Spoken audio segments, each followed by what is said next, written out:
working from home world. And in particular, I'm going to balance it towards the home bit, because you see an awful lot of advice on the working from home world that's more about the working side of the equation. And what I'm going to take you through is this little 3-step thing of, first of all, having a look at all the stresses that we are under as we do this remote working thing. What are we carrying? What do we have front of mind, but also what do we have that we're sort of just sweeping under the mental carpet, and what are we not looking at all? And the aim is to account for the whole lot, bring it all up into the foreground so that we can have a look at it and weigh the things appropriately. And then having done that, the second part is to then look at the ways in which we're coping and then map the two things together in the third element. I'm using a tool called Miro that we've very much enjoyed. I'm using it here as a sort of mind mappy thing, but there are lots of other uses. So I'm going to take you through this mind map. As you can see, there's tons here. So I'm going to zoom in to various bits to emphasize them. So first of all, of course, what's going on? Well, in the background, we're in the middle of a global pandemic. We're in an event unparalleled in our lifetime. It has been compared to a wartime experience. I happen to be a keen military historian, and I can tell you it's not like war at all. Any poor bloody infantry would give their eye teeth to be taken out of the trenches with the bombings and the gassing and the what have you, and be forced to sit at home for several weeks. Nonetheless, it is a hugely powerful event. It's open-ended. We don't know how it will end. Will there be a second wave, or indeed a third wave? Will or when will there be a vaccine from which we can then just carry on our normal lives as if nothing had happened? Will we carry on our normal lives as if nothing had happened? The whole thing is just a giant ... in our lives. And the certainty that we had at the beginning of the year of how we thought the life would map out has now just been thrown up into the air. Obviously, there's a question of, will you get ill yourself, for those of us who haven't been? I look at myself, I'm 60 years old, I'm male. Courtesy of lockdown, I've had to increase my trouser size up one. These are not helpful predictors in getting ill, and I'm keen not to get ill. More than that, even with your own ill or the illness of your loved ones, there's this endless parade of death news, day after day, special briefings, whole swathes of the newspapers having literally hundreds of stories, and a counter ever going upwards. One of the best books on death, which is obviously a sentence you can only do when you're a therapist, is called Staring at the Sun. And the analogy is, with death and the sun are the same in that you just can't look at them for very long. It's just not helpful. Staring at the sun will make you blind. Staring at death just will encourage you into a state of futility and nihilism, and what's the point? And so we both act as if they're not really there. I mean, we enjoy the sun in a way that we probably don't enjoy death, but we just have them as presence in our lives and can't look at it in detail. And even if you don't want to sort of go all existential about it, just the trivial, mundane, ordinary things in life have become either impossible or just so much harder. And all of this creates this stress. And I imagine, my assumption is that you guys are pretty high performing, delivery focused, get on and do stuff, don't grumble too much kind of a people. And you'll have entered into this period into a spirit of keep calm and carry on. as much as possible. And that's great when you've got a temporary disruption. But when this temporary disruption looks kind of semi-permanent, or looks like we have no idea how it's going to unpack in the end, then it's easy for some of the compromises that you made, or some of the things you wanted to ignore as you kept calm and carried on, to start to come back and affect you. One of those ways is the stress of working from home, which is multidimensional. So the first thing to really notice is home is a moving feast. Some of you will be alone. Some of you will be in shared houses with semi-strangers or friends. Some of you will be in couples. Some of you will be in families. Some of those families have babies or young children. Some of them, like mine, have primary school children. Some have teenage children. Some, like Paul Bailey's, have the full set. You may be living with older relatives. Each of these different setups creates different dynamics. Some of you may have blended families with stepchildren and exes to have to cope with, and all the rest of it. And just notice, well, first of all, don't take for granted that your situation is like everybody else's, and then just notice what additional stresses your particular circumstance may have. Then there's the whole financial and job security stress. Millions of people are furloughed. Many companies have gone into liquidation. BGHS, for those of you who work here, has been enormously fortunate, but nonetheless, and indeed IT in general has been enormously fortunate. Of all industries, were most able to take advantage from working like this. But our clients are under stress, and that stresses us. And even though we've done epically well, it's still a worry, and we see that in our own town halls and the questions to our senior management team. And even if you're fine, your partner may be less fine. My lovely partner, her beautiful company, excuse me, making furniture, went into liquidation. I mean, she's been incredibly fortunate in finding an excellent new piece of work to do. But I had to support her in that for several weeks as it was all getting shaky and then went under. Alternatively, your partner may be a key worker. They may have to go out and expose themselves to the virus much more than we have to. And there's a stress around all of that. Then there's the partner stresses of just being thrown together a lot more. The Open University has calculated that during the week we would normally see our partners for a couple of 2.5 hours, and that's extended in many cases up to 15. Now, of all people to get stuck with, your partner is probably the nicest person you could ever wish, but nonetheless, there's an opportunity for things not to be negotiated and things not to be decided as you flow together. How do you share your remote working resources? I've chosen to stay in my study, but my study is a bit chilly because it's north facing. My partner likes to work in the warm conservatory, and then I go over to the conservatory, but then am I bothering her? And all those little micro decisions about how things are set up. And for those of you with children, equally, how is the childcare? How is the teaching responsibilities set up?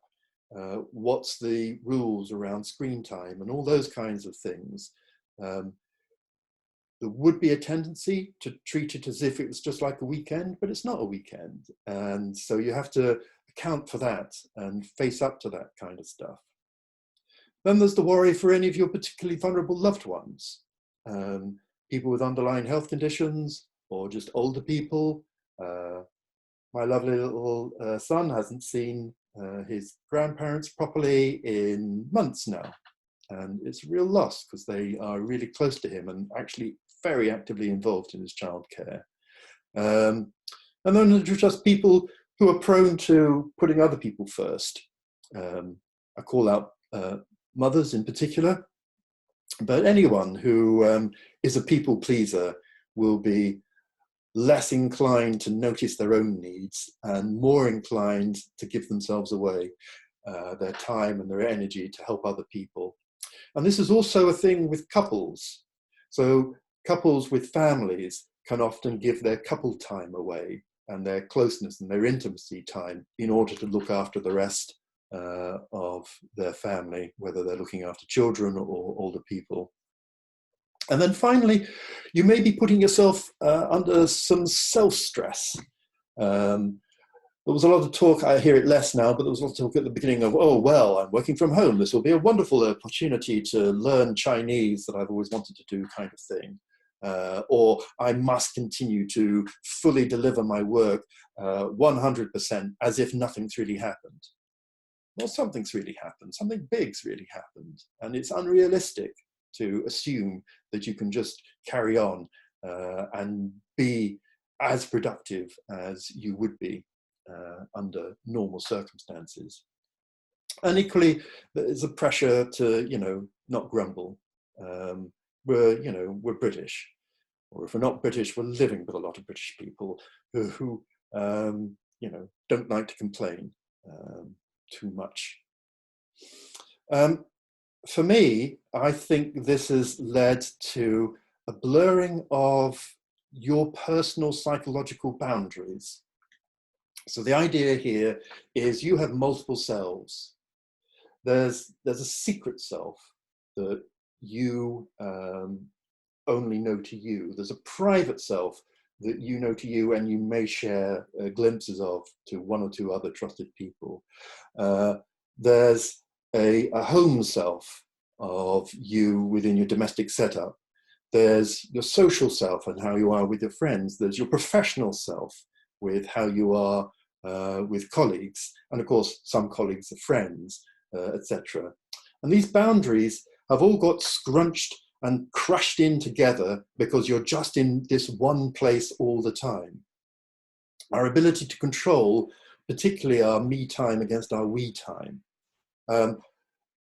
I used to grumble a bit about my commute from my village in Derbyshire down into Nottingham because it would take sort of 50 minutes or something. But actually, it turned out that I really miss it because it was a time when my mind could just spin freely. I could listen to music, podcasts, play games on my phone, and I was just all on my own.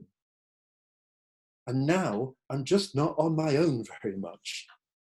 And associated with that is a sense then of always being on, always being at work, a father, a partner, whatever, a colleague. And it's quite hard to create some downtime around that. And along with that, the punctuation marks of your day, the full stops that go, I've been at home in the morning and then I've left home and I'm commuting and then I've finished commuting and I'm in the office and then I'm at lunch and I'm back in the office, and et cetera, et cetera. All of that has gone. And that contributes to this kind of mishmashy place that it's easy to fall into. Compounding that is, I would argue, that work brings its own stress. I particularly refer to agile working, which I imagine many of you is a methodology that you follow.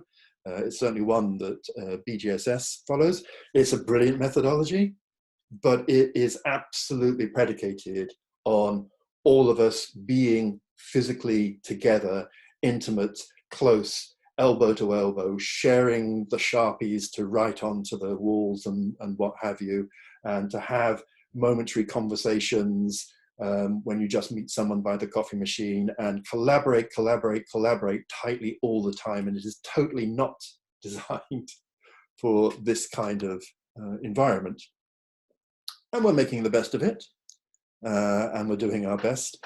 But, it is harder to build rapport when you move on to a new project. And it's harder to onboard people into new teams. And the decision making that is so much easier when you're face to face just becomes more laborious when it's done remotely. So just, know that it's harder to work collaboratively when you're separate. I mean, it's obvious when you think about it, but easy to ignore. This leads us to a set of vulnerabilities for our mental health. And mental health always sounds like it's spelt with capital letters, because we're not very good at describing low levels of mental health. If you're physically a bit poorly or slightly under the weather, then we've got a lot of expressions that say that, but there's nothing to say, well, I've got a bit of a psychological twinge today. The first thing to notice is I love this concept of we are all involved in this giant social recession. So we know what an economic recession is. Economic activity in the country declines in an economic recession. We're in a social recession because the social activity of this country has plummeted to record lows. And that has two consequences I'm going to call out. The first one is a decline in what's called the stroke economy, where positive strokes are a measure of attention, of how you're noticed, and in being noticed, how your hunger for relationship is fed. So let's talk about strokes a little bit first of all. Positive strokes. Who knew, well, I did, but I didn't really fully appreciate how much going to work is an incredibly stroke-rich experience. I would go in the morning and people would go through the doors and people would say, "Hi, Rob," and they would chat to me at the coffee machine, and my team would make a special effort to come across and ask how things are going. And each and every one of those is a little positive stroke that affirms your existence, that show that you matter to other people. Whether it's someone noticing you've had your hair cut, I mean, obviously I have less of that these days, but or you're wearing a nice shirt or whatever. It doesn't matter how trivial the experience is. Collectively, it's a really rich mine of psychological noticing of you. And if people don't notice of you, it's really easy to fill the void in positive strokes with negative ones. When Gabby, my really lovely delivery manager, first sent me a message on Slack to say, "Rob, can I chat to you?" I immediately put myself sort of outside the headmaster's office thinking, what kind of telling off am I going to get? And I had to talk myself down to think, well, I've done nothing. And Gabby's only ever had high respect for my work and has been really praising. Why should I imagine she's going to tell me off about anything? But it's really easy to fall into that trap when you're not having the kind of rich contact that we're used to. And it makes us all vulnerable to imagining that if we're not being noticed, then people don't really care, or what we do doesn't really matter, or a certain degree of, well, what's the point? And you could get a bit slopey-shouldered about the whole thing, or you could find yourself going, well, I'll just go and sit out in the sun because it's beautiful weather, or just, underachieve. And there's a little bit of cognitive dissonance there between the self wanting to maximize itself and carry on as if nothing's happened, and the self going, yeah, but I'm just not getting the feedback and the praise that I'm used to, and I don't seem to matter to people as much as I did. So why should I bother so much? And this hungering for more to be going on has half a dozen different flavors. So there's what we call structure hunger, how your day is organized. I've already referenced with the time boundaries, how the physical movement from one space to another creates these punctuation points. It's a real difficulty for prisoners when they first go to prison because they're used to structuring their own day. And then it's a real problem for prisoners when they get released from prison, because they're so used to having their day totally structured by somebody else that they've lost the ability to structure it themselves. We're all in this environment where we all kind of have to structure things. And aside from the blizzard of video conference meetings that we have to attend, it's kind of all up to us to do. And it can be quite hard to decide what to do next. Incident hunger is a desire for highs and lows, for drama. It's really boring when every day is like every other day. You know, I've spent 2 months working from home, and the highlight of going out is once or maybe twice a week going to Sainsbury's, and that's it. God, I miss coffee shops and just going to shopping centres and going to restaurants and things like this, having stuff happen, concerts, theatre, cinema, all these sorts of things, they're just being all ripped away. And it encourages things to be just a bit flat. Stimulus hunger is associated with that. So the stimulus hunger is for all of your 5 senses to be stimulated and to be satisfied. And if you don't get enough in one, then you tend to compensate in another. This is why a lot of people are eating a little bit too much. I know I certainly am, because my other senses are a little, bored.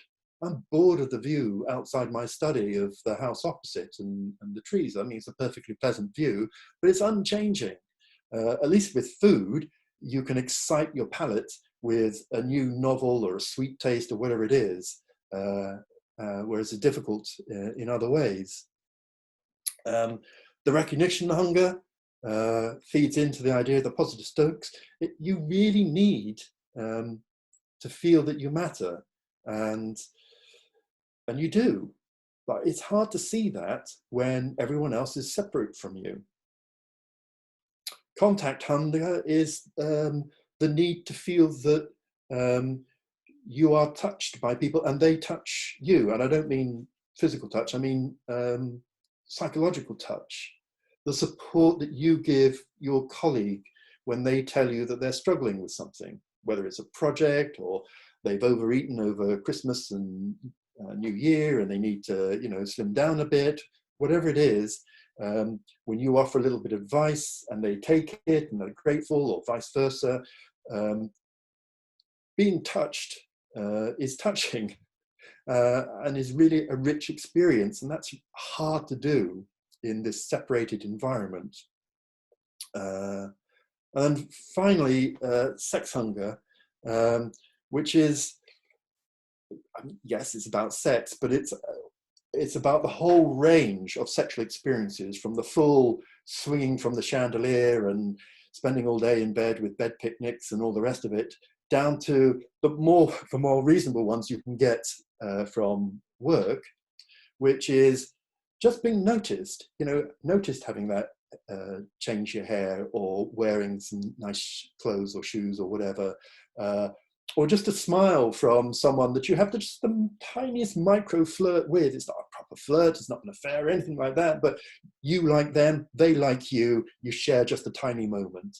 Being fancied, being flawed a little bit, has all been reduced down by this place we're living in. And that makes us vulnerable to being mentally poorly from this lack of intimacy. And the way in which you're potentially going to be a little bit under the mental weather just depends on you and what you're classically vulnerable to. So I've taken out 4 different ways here. So you might be vulnerable to social issues, such as social phobias and things like that. So you might fade away a little bit. You might be less in contact with friends or extended family. You might increase your shyness. You might have the fantasy that since no one's really stroking you that very much, no one will miss you if you're not around. And so the temptation is to withdraw and isolate yourself more. You may be prone to anxiety, which can manifest itself in two ways. Firstly, the obvious one of ruminating and nervousness and worry, and associated physical symptoms of sleeplessness and just burning up your energy doing nothing. And that's what anxiety is. Anxiety is trapped mental energy. You want to do something, but you can't. We want to go out, but we can't. We'd love to be able to cure this virus with the wave of our hand, but we can't. We'd love to be able to protect ourselves and our loved ones 100%, but we can't. And so the energy is there to do something, but it has nowhere to go. And it can either go inwards as classic anxiety, or it can go outwards as anger. And the anger, and of course, being British, we don't like to get angry very much because it sort of implies a sort of a loss of control. So again, I'm talking about the small levels of anger. You know, when I'm standing in a queue in Sainsbury's and the person in front of me or behind me doesn't quite understand what 2 meters actually looks like, I will get a little bit flouncy and a little bit road ragey with them in a quiet way, obviously. Your anger may be explosive, which is the classic mad, shouty anger. And some of you may be vulnerable to that. And it may just suddenly blurt out. And having that blurting is the clue that you're mentally a little bit under the weather. Your anger may be implosive. You may be in a mood. Maybe people are having to tiptoe around you because you're not actually stating your anger or stating what's upsetting you, but you're just holding it in an inner fury. Or your anger may be excluding. You're dead to me. I'm just not even going to talk to you anymore, which is the final kind of angry action. All of these anxiety issues are really reasonable. This is an incredibly anxious time. Why wouldn't you feel anxious in some flavor, according to your own personal style? You may be prone to depression or depressive issues.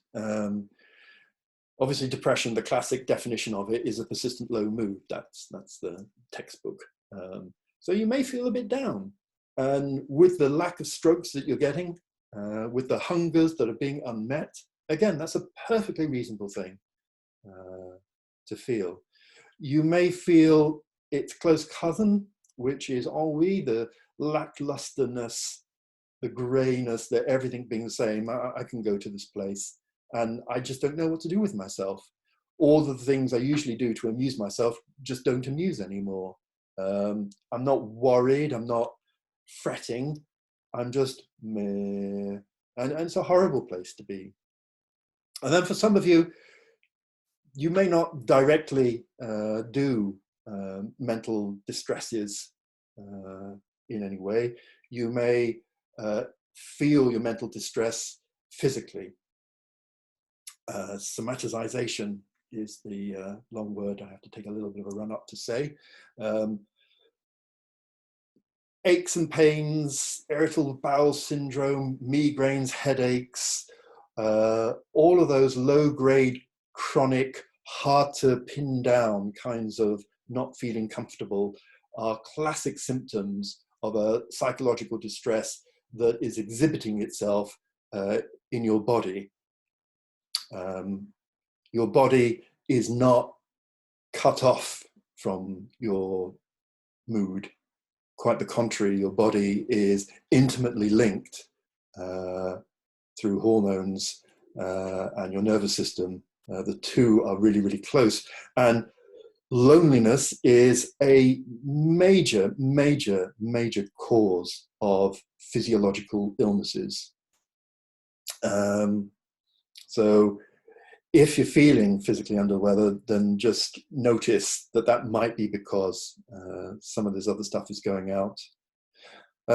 I've predicated this for the majority of you who haven't suffered a major mental illness, and who may be feeling mentally poorly, but given the size of this audience, there's certainly double figures of you who have. And to talk to you specifically just for the moment, please take care. This is a particularly vulnerable time. And I would strongly recommend that you just go back to some of the things that you did that helped support you whilst you were mentally poorly, and just revisit those and think about what you would need to implement just to stay buoyant and well during this really testing time.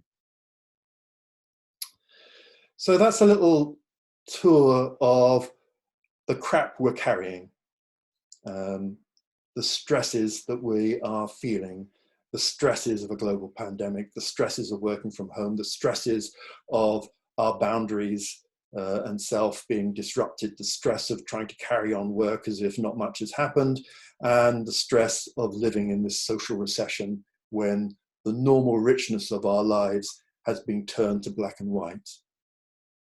I'm going to turn now to coping mechanisms. So there are ways of coping that are unhelpful. I'm using the term unhelpful in a non-shaming way. I don't want to criticize or tell off anybody. They're unhelpful in a long-term sense, but they may be perfectly helpful in the short term. There are some ways of coping that are known to be helpful, and there are some ways of ameliorating work, and particularly agile. I'm going to have a little look at the quote-unquote unhelpful stuff first. So I think there are two ways we can go that are generally unhelpful. For a minority, going into what I've called student mode is a potential risk. By student mode, I mean, basically you just ask yourself, what do I fancy doing next? Like Homer Simpson chasing the next donut. Your horizon for organizing your life is just the very next thing. And that kind of, and certainly is the way I was as a student, you know, get up at midday and do some work or not, and then do some other things, and then party, and then start studying at 11 o'clock at night, and then go through till 3 or 4 or whatever. Only do my assignments when they were due, etc., etc., etc. It can lead to chaotic personal boundaries and a very, very chaotic routine. And it's sustainable for a short time. It's quite nice actually for a short time, but only for a short time. It can be quite unhealthy if you do it too much. More popular, I imagine, is going into yourself. I mean, that's the real invitation here, to narrow yourself down psychologically. Some of the ways in that's done is just by pretending nothing's happened, imagining that it's really no different. Staying too sedentary, which I'm certainly subject to. It can exhibit itself in a certain them and us, black and white thinking. So what I've seen in teams is you keep really close to your home because you're at home all the time. You keep really close to your immediate team because you're having the stand-ups and all of the various ceremonies and meetings and stuff like that. But your team beyond that, the other teams, you have much less to do with. You're quite literally not seeing them. And in not seeing them, it's quite easy to imagine that when there's a rupture in the relationship, some work doesn't get done, it's easy to fall into this kind of othering, this them and us kind of thinking. You may well be using drink or indeed drugs to numb the experience of being in this condition, or to enforced relax. Low level of usage, of course, is absolutely fine. It only becomes problematic when you are effectively self-medicating yourself in this way. And ditto food, and ditto actually self-medicating with food effectively, eating unhealthily, eating too much, eating junk. is a clear sign that you are effectively giving yourself an internal hug. You know, a full belly is a lot like having arms around you. And when there aren't enough arms around you, then who wouldn't want a nice little inner hug to soothe you? Unnecessarily isolating yourself may well be something you're doing, not reaching out. I mean, I'm conscious of, you know, my birth family lives down in Surrey, and they're not reaching out to me much. I'm not reaching out to them much. They're very separate. I'm very separate. There's a little dynamic going on between us here. They don't need me, I don't need them, kind of thing. And that may be true, but it's certainly worth examining. Why aren't I contacting these people? Why aren't they contacting me? What's going on with that? And as with any anxious situation where energy is being generated inside and can't be released, it's tiring, it's wearing, you know, it brings you down. So being persistently tired is quite likely to be something that's going on. As I said, those are unhelpful ways, but in the short term, I don't want to give anybody a sense of criticism for doing unhelpful things. You may be doing the best you can under the circumstances that you find yourself. Helpful ways of coping is a really well-established playbook. There are lots of experts who socially distance themselves all the time, from astronauts to monks and nuns to submariners to less helpfully prisoners, etc. And the things they do, this list in green, is the things that a therapist would strongly encourage sufferers from depression and anxiety to do. Number one is to exercise. We are living in this reduced world. Getting out and exercising is one of the few ways we have of expanding our horizon. It's really difficult to have a psychological sense of perspective if we can't see literally into the distance. Exercise is also so important because our mind and our body are intimately linked together, as I said earlier. There's a dualism in Western thought that separates out the mind of the soul, and the body, on the other hand. Bodies aren't just brain transporters, and minds wouldn't work well in a sort of Futurama head stuffed into a jar kind of world. If a lion entered my little study right now, my mind would tell my body what to do instantly, and I would feel several strong emotions instantly. It's a switch, bing, it would go on.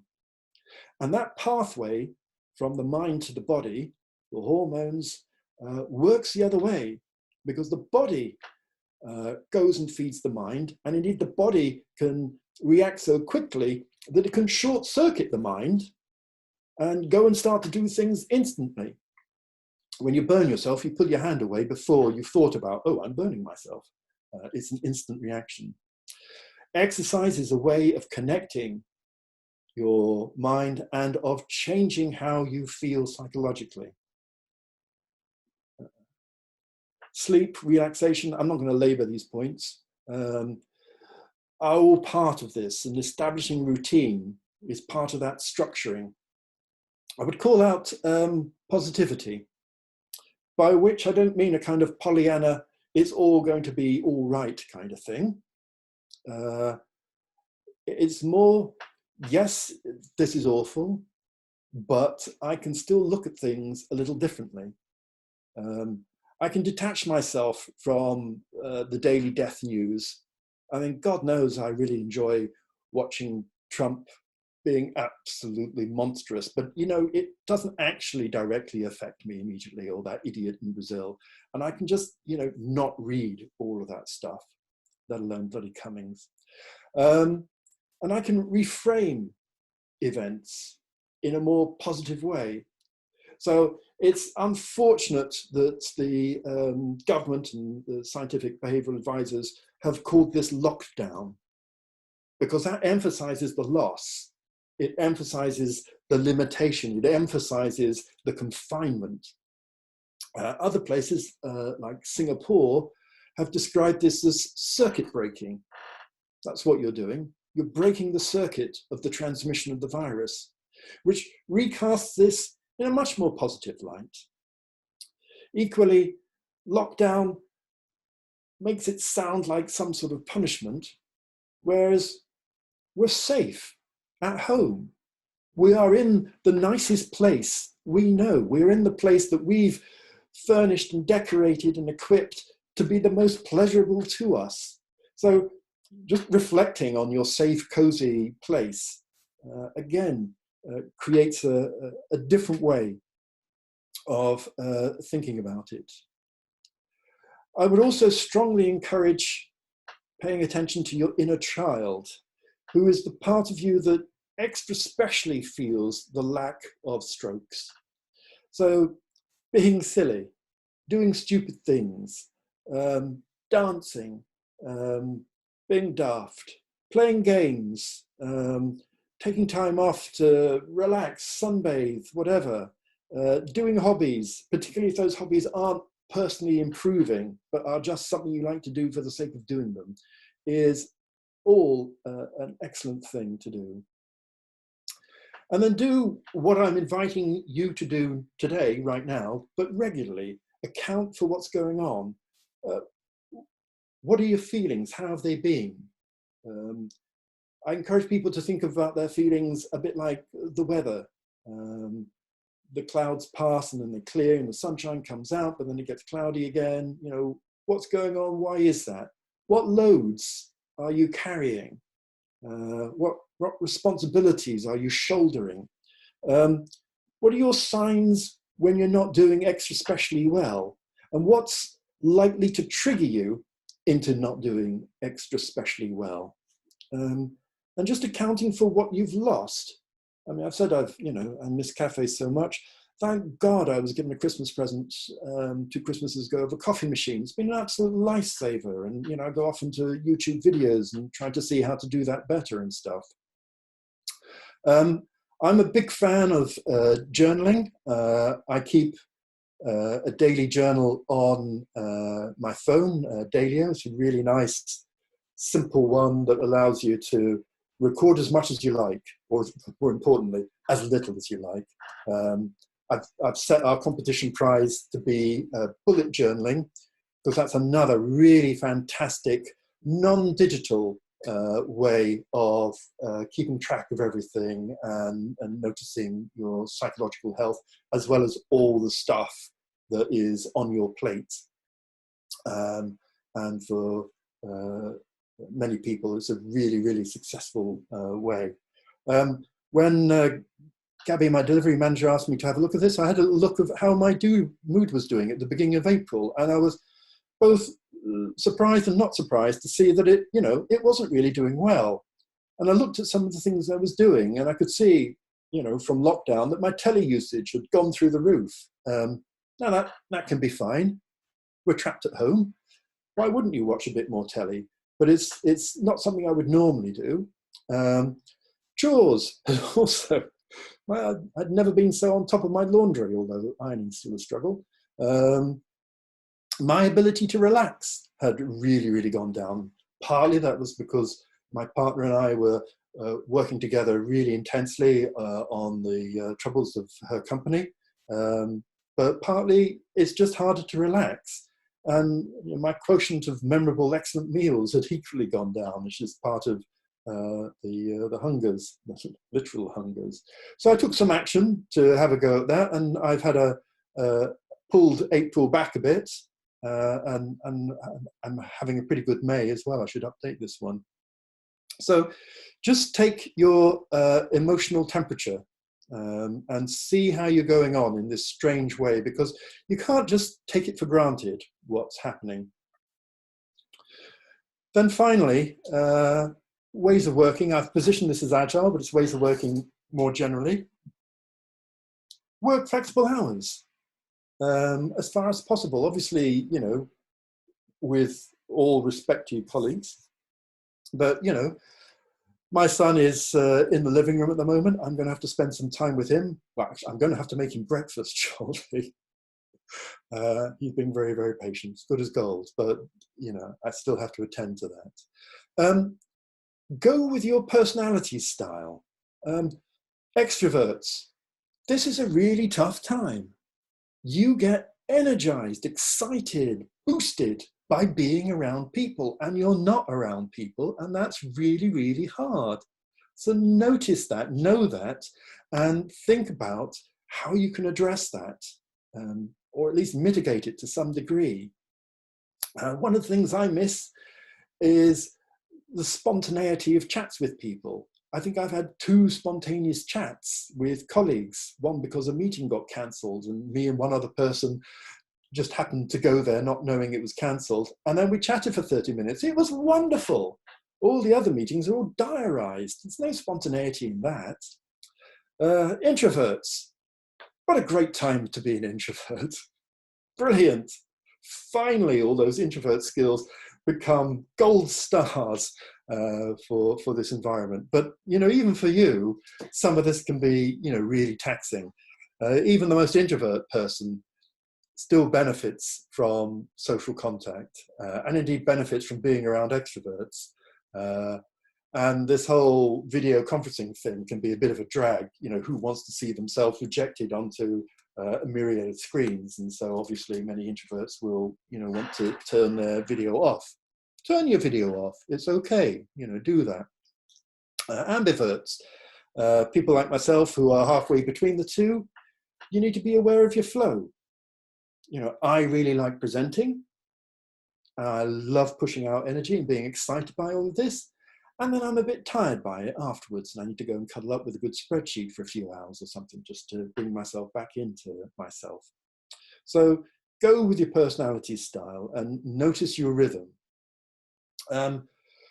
If you're anything like everyone else in BGSS, for those of you outside, the meetings, dear Lord, the meetings, you know, do whatever you can to cut them down. You know, try being asynchronous, try preparing beforehand, reject them if you can, if you don't think you're going to contribute much, and know that these meetings are psychologically tiring because it makes our empathy circuits misfire. By which I mean, in a normal meeting where you're actually with people, you are unconsciously taking empathy clues from all the participants around you, from their body language, from what they say, from how they say it, from the environment, from the mood of the group, as well as from individuals. And all of that is chopped up into tiny, discrete little talking heads or listening heads on a video screen, and that is not good enough. But our empathy receptors are still alive. They're still trying to work out what's going on, and they can't work out what's going on because they're not getting rich enough signals. So just know that it is wearing to have to do this. And then finally, stay close to your team. It is part of your shared identity. Work is enormously important to us psychologically. It is our group outside of our home, and you know, value that, and you know, work the group. They really matter. So that's a little review of all the different ways to cope. The final bits are just really, really quick. One of my colleagues, a wonderful guy called Thaddeus, found this remote work canvas. There's a link to it below. We'll share the links to this Miro board so you can look at it afterwards. Use this canvas, which gives a sort of 360 way of accounting for all that's going on for you, and use it to have conversations. It could be work conversations with your colleague, how the group's doing. It could be conversations with your partner or with your teenage children or older relatives, whoever else is living with you. It could just be a conversation with yourself, a little checklist. How am I doing here? How am I doing there? You don't have to fill in the whole thing. Just go through it and identify the bits that seem problematic to you. It's just a lovely way of noticing what's going on. And then finally, give yourself permission to be a bit crap. Be a bit suboptimal in this slightly broken world that we're living in. I'm not going to read through all these various bits and bobs. It's really that this is unusual, this is strange. It may not be as hard as war, but it's still pretty bloody hard. There's a lot going on. There's a lot that we're doing that is really, really difficult to manage. I tend to selectively focus on one or two things and play down the significance of other things, and then just simply not notice a whole mass of other stuff. And this exercise I've taken you through is simply a way of bringing all of that up into the front of your mind, and then having a think about how you're coping with it, and then inviting you to negotiate with your partners, with your colleagues, or even just with yourself, to see what could be changed, what could be tweaked, or what could you just acknowledge that you can't do as well as you can. Because we're all doing as good as we can under these difficult circumstances to be the best we can. And we should cut ourselves some slack in doing that. So that's all I have to say. I hope bits and bobs have resonated with you. Let that land.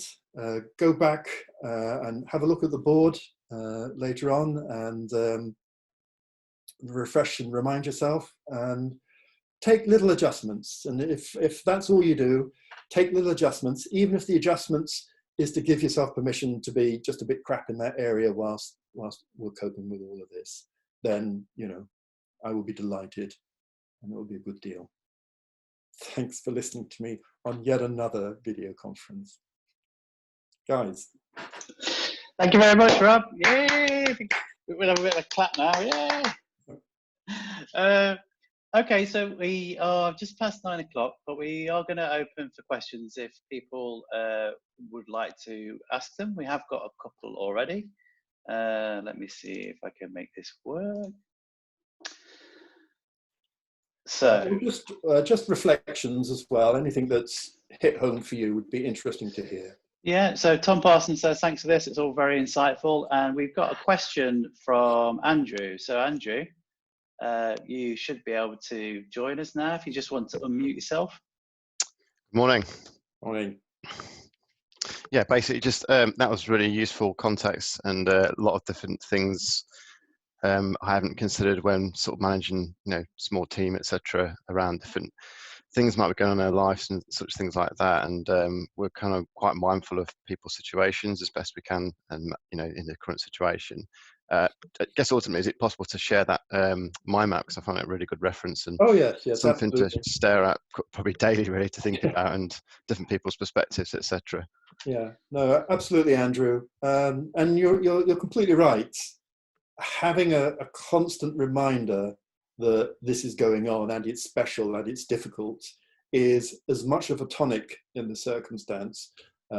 Just releases the safety valve of the pressure and the stress we're under. So yes, no, absolutely, we'll share this.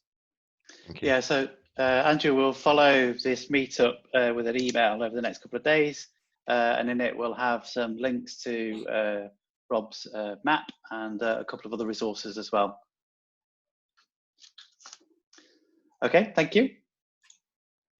Rob, I've just seen, because I've been manning the Twitter page, someone made a point that actually they like the fact that they can blur some boundaries, and it's an opportunity in that regard. I just your thought on that, and whether it's that can be a good thing. It can be a good thing so long as you're in control of it. The problem arises is if you're not in control of it, and you get a sense of giving yourself away too much. If you make a conscious decision to switch and swatch and multitask between your different multiple selves, then that's absolutely great. That's a perfectly healthy thing to do. It's when it comes all on top of you and you can't control it that you're likely to feel overwhelmed. Yeah. Makes sense. So one question, Rob, is around disconnect on video calls and just the amount of mental energy that they take. Have you got any thoughts or advice on how to deal with that? So principle one is to know that it's hard, and you're likely to be more tired at the end of a video call than you would have been in a real life meeting.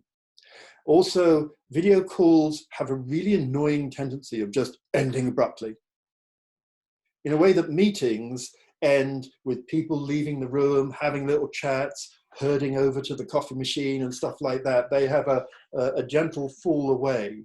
The abrupt ending of video calls and the lack of small talk. Small talk gets a bad rap because it's small, but actually is full of these little positive strokes, this little economy of being noticed and being worthwhile and being valued, and often has little private personal chats about the meeting. So with a video chat, you can't just say, hey, Paul, how did you think that went? Kind of thing, really, really easily if the meeting just suddenly ended.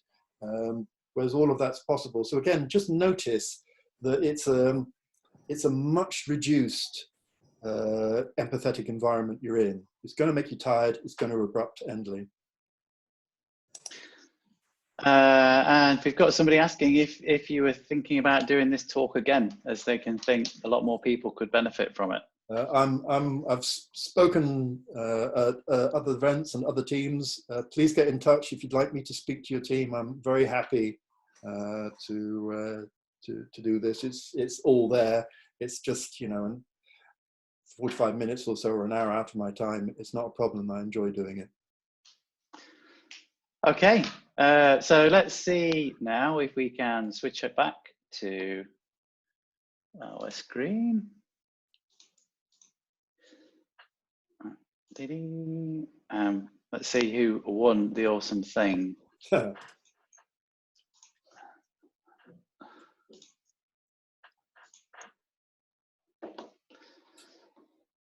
Okay, so the winner of the awesome thing for her tweet is Zoe at Let's Uga 007. Zoe works for Knott's Healthcare. So Zoe, if I will send you a message via Twitter, and if we can liaise with each other, we'll make sure that you get a copy of How to Bullet Plan, and hopefully it will reinvigorate and change your life forever. Yes, absolutely. Fingers crossed. I really enjoy it. So that's it. Thank you very much for joining us. Next month, we have got a brilliant talk lined up, which is all about how to do virtual talks. And we're on the 25th of June. But in the meantime, we will follow this up and we will send a link out to Rob's awesome Miro map, which is a great tool anyway. You should really take a look at it if you collaborate with people virtually online. And we'll include a bunch of other links in there as well. Thanks for joining us and hope to see you all again next month. Okay, Bye. Take care.